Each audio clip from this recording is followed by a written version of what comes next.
Hi everyone, welcome to our management class. Today we're covering chapter one. Let us begin. So, as we begin, let us talk a little bit about what is management. So, here we're going to describe what management is, explain the four functions of management. So, management itself is getting work done through others.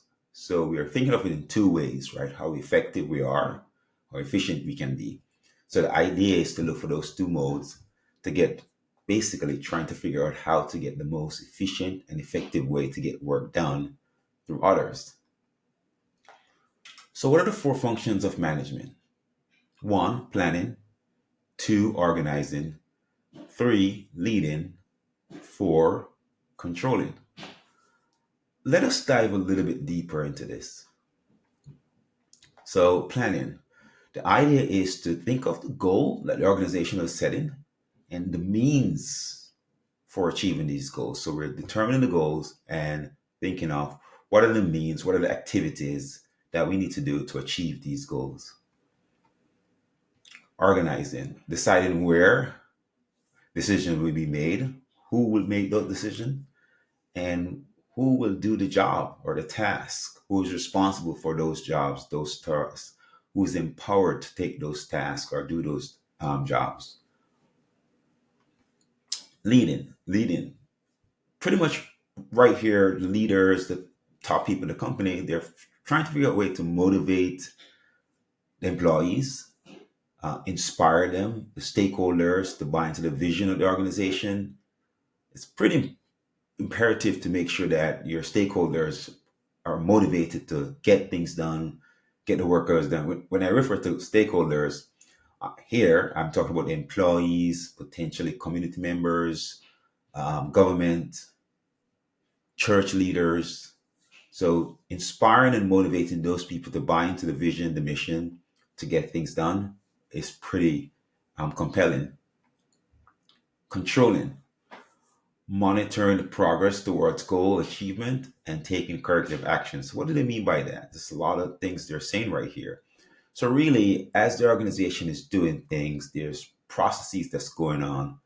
You want to see if you can monitor those progress. Are you achieving those goals? And if not, how do you take corrective actions to fix those things that are not being accomplished when needed? So, what do managers do? And this is a nuanced question because, again, it could be a lot of things. But in this chapter, we're just going to cover and look at what are the major roles, what are the sub roles that they're performing, and just describe the different kinds of managers. So, the book talks about four kinds of managers. Personally, I think we're just going to cover three in this class, but I just tell you the four that they mentioned: top managers, middle managers, first line managers, and team leaders. Again, personally, for me, I think we would just cover top managers, middle managers, first line managers. Personally, I believe team leaders are good, but I'm not sure if they fit into the function of management. So top managers are typically what we call the C-suite. So you see CEO, COO, CFO, Chief Financial Officer, and in most cases you will see a CTO. Very few times you probably see a CIO, especially in the current marketplace that we have. A lot more companies are going towards a Chief Technology Officer, but I just put both of them right here. Exam purpose, either one is correct. Uh, Responsibility of top managers. So, top managers are doing four things: one, creating the context for change; two, developing commitment of ownership in employees; three, creating a positive organizational culture through language or actions; and four, monitoring their business environment. So, what do they mean by that? Let's just break it down a little bit. So, when we talk about creating the context for change, so the top managers are thinking, okay, what business are we in or should we be in? And if so, um, if we're doing that, probably we're in the wrong business. probably there's changes going on in the environment, such as AI, as we see currently. So we are laying out, we're trying to articulate to our stakeholders why are we going to make these changes. So your stakeholder again could be employees, investors, community stakeholders, just to explain to them, okay, here's the reason why we're making these changes, and here's the reason why we have to make these changes. So creating that context for change is just outlining the reason why these changes has to happen. Developing commitment and ownership in employees. So trying to let employees feel like they have an ownership stake in this broader vision of accomplishing your goals, and let them feel and let them know it's okay to take on the ownership of a certain project or task to get it done over time. So if you have a particular task that an employee needs to get done, they feel empowered. They feel, okay, I own this and I can work towards getting this done. Creating a positive organizational culture through language and action. Uh, that is pretty imperative for an organization as they're going through these changes, and especially as they grow, is top managers laying out these, um, what is our culture like and how do we get there? So through their actions, they're laying out what they're doing, how they're doing it, how they want it to be done, how they want it to have exchange between stakeholders, employees, and through their language, what they say, how they say it. So these are the things that they're thinking about in terms of creating this positive organizational culture. And typically, what we'll find is in most cases, especially when the founders are around, the culture is really built from the founders. And usually after there might be some changes to fit certain other things, but still the primary culture's role are basically built around uh, the founders and top leaders as the founders are no longer there. Monitoring the business environment. So typically when we talk about monitoring business environment, we're looking at both internal and external. And we'll dive a little bit deeper into this in other chapters. But ideally, when we talk about the external, we're just talking about changes in regulatory ideas, changes in government. Like we have in the US, there's an election coming up shortly. So companies are trying to understand which potential party, it doesn't matter if they're in power, what are some changes that can affect their business? So they're thinking about those things. And from the internal side, it's more thinking about culture, like we said, the revenue, the operations, all of those things, management, to make sure those things are running efficiently so that the company can keep growing. So they're looking for those. So when they mention the word environment, that's what they're referring to. So middle managers, plant managers, regional managers, divisional managers. So these are the individuals that are now tasked with taking the information, the objective, the goals from the top managers to say, okay, we're now going to look at these strategies and said, okay, tactically, what are some of the things we need to do to make sure these are executed? So, what are the responsibilities of middle managers? First and foremost, implementing changes or strategies generated by the top managers. So, that is their primary goal. They're going to basically look at what top managers have given them to do, and they're going to say, okay, how do we generate, um, how do we implement these changes or strategies? They're going to plan and allocate resources to meet these objectives, coordinate and link groups, departments, and divisions. So they're thinking about, okay, what are the divisions that can align and work together to accomplish this? If we're going to create teams within these organizations or among these organizations, monitor and manage the performance of the subunits or managers who report to them. So all of these things they're doing to make sure that they create a good framework for implementing the changes or the strategies generated by top managers. First line managers, office managers, supervisors, department managers. So typically, these, as the word first, as it says, first line, basically entry level workers are going to interact with these managers probably 95% of their time. And probably not just entry level workers, but anyone that's basically in that role where they're not in supervisor role or they're not in management role, they will interact most of the time with first line managers. So the responsibility of first line managers: manage the performance of entry level employees, encourage, monitor, and reward the performance of workers, teach entry level employees how to do their jobs, and make detailed schedule of the operating plan. So typically, as you can see, the first line managers are really very, very operational. So if you look at at the top, it was strategy. The middle, it was basically a tactical thing, and then at the bottom is operation. So they're executing on this plan. So basically, managing entry level employees to make sure that they understand the work they need to do, they can do the work that they need. That's basically have the skills, all those things to the work.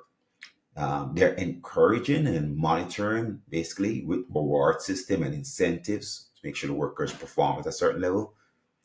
They're going to teach, when necessary, entry level employees how to do their job. And obviously, they're creating the plan and making the schedule to execute on this goal that was basically first laid out by top manager and then put in place by middle managers. They're now going to execute on those. And people play different roles in the organization. Interpersonal role, as you can see, the figurehead, the leader, the liaison, what's going on there. um, Informational roles, monitoring, disseminating, the spokesperson, basically sharing ideas, scan the environment for information, which means, again, looking around and seeking to see what's going on, whether it's reading the news or being on Twitter or somewhere, just to make sure that they're gathering information about what's going on in the environment from either the country or somewhere else, basically to make sure they get the information that they need to make optimal solution so that the organization is run well. Decisional role, entrepreneur, hand managers respond to problems that demand immediate actions, whether it's a negotiator, whether it's looking at the resources and allocating the resources, whether it's looking at changes that they need to adapt to. All those things are going on. So where there's a disturbance, which just means the manager is responsible for problems that might be created, to look at how they can take action to solve some of these problems. Next, we're looking at what does it take to be a manager. And again, when you think of some of these questions, you can think broadly about the scope of this, but we'll narrow it down to a couple of things right here in this for this section and this particular chapter. Explain what companies look for in managers. Discuss top mistakes that managers make in their jobs. Describe the transition that employees go through when they are promoted to management. And so typically, this is a chart that tried to depict the relevant, basically, between the skills on one hand and the level of importance on the other hand. So basically, as you probably see and notice, that in terms of the first line manager and their skill, technical skills, and when they refer to technical right here, they're not referring only to just coding or something that you the doer part of it. So if you're a teller at a bank, you basically understand certain technical skills. So your branch manager should know a lot of the things that goes on that teller line so that they can assist you adequately with your job. And again, it's not to say that um, not to say that they don't have other skills, but this is the skills that is important right here. So the first line manager in a bank would be a branch manager or somewhere, assistant branch manager, somewhere in that level, basically to assist. So from a low importance, high importance standpoint, basically this technical skill is really, really important for first line managers.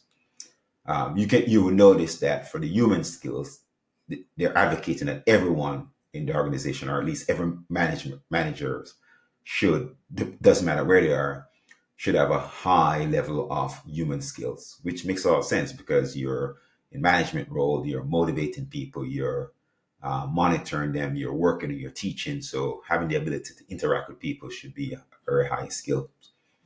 And as you grow up in the organization, basically you can see middle managers and top managers when it come on to conceptual skill, which means problem solving skills, critical thinking skills, idea skills, communication skills, that conceptual skills is really, really, really needed at that level. And again, just to emphasize, is not to say that that they don't have technical skills. It's just that technical skill is not needed.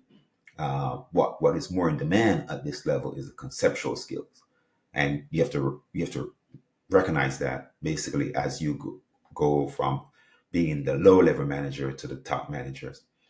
Motivation to manage, obviously, is pretty important in that level as well.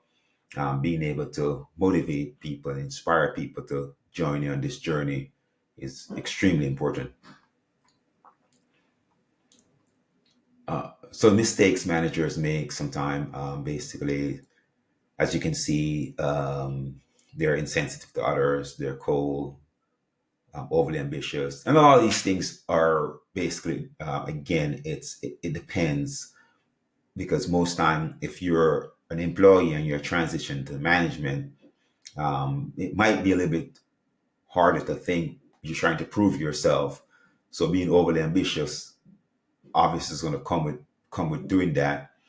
Um, insensitive to others, being arrogant, aloof. A lot, so there's a little bit of ego. You're trying to separate yourself from the employees, all these things. But hopefully there is adequate training to help managers transition out of some of these things. And I think over time you will probably transition over a lot of these things. But it's imperative that at least in part you can get people to transition out of this pretty early, right? So over managing, I think for me the thing that stands out the most is unable to think strategically. I personally believe that if you promote someone to manager and they're unable to think strategically, then they shouldn't have been in management role. That's something you should have noticed, and you don't promote them, um, or you put them through training before you promote them, because I don't know how much you can basically train them, but at least they have to be in a position that they can think strategically to get into management. Because I think, to me, is a prerequisite for being a leader and a manager, is to be able to think strategically, having a growth mindset relative to a fixed mindset. So that is a nuanced one. But the rest, I think, can be adapted over time, basically, and with training and all these things, training and development, career coach can help managers transition into some of these things, basically. But also, I think if people are pretty much interested in transition to management, they should start developing these skills. They shouldn't sit there and rely on the company just to give them training. They should start developing these skills again, either through hiring a career coach, or going back to an MBA school, or finding mentors before, because again, you don't want to be overly dependent on mentors, right? You want to have mentors. I think you should have more than one mentors for different things to typically help you to just bridge the gap between moving from certain position to the next. And what they're advocating here is that, probably there are certain period like a first year transition, and how do you go through those transition period, recognizing that you're no longer a doer, understanding how to communicate. Again, a lot of these things come with training and development. Basically, a lot of these things come with training and development. So you're no longer a doer, communicating, listening, giving positive reinforcement, Um, be the boss.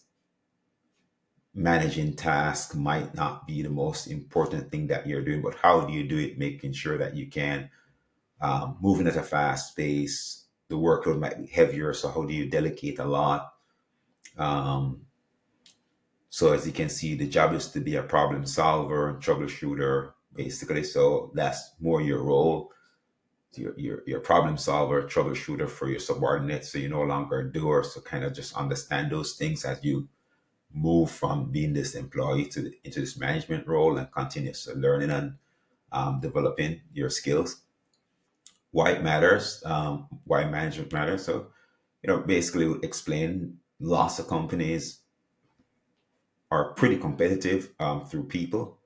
So hiring the right people and having the right training and development for them. You see a company like Goldman Sachs do extremely well from a competitive advantage relative to their peers by just hiring the best people and training them to be even better.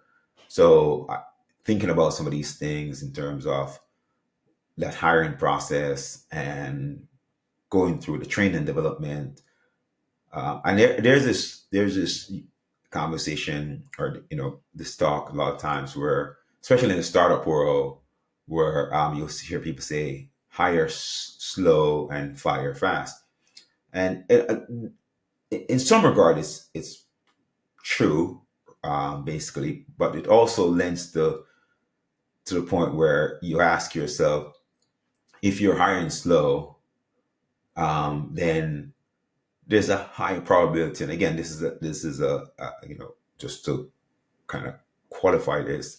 So if you hire certain people, it basically over, let's say, a 1 year or 2 year period, and you're firing five, then obviously you're not doing a good job with hiring people. So it's either you're hiring too fast, as they might criticize, or even the slow process is not adequate enough.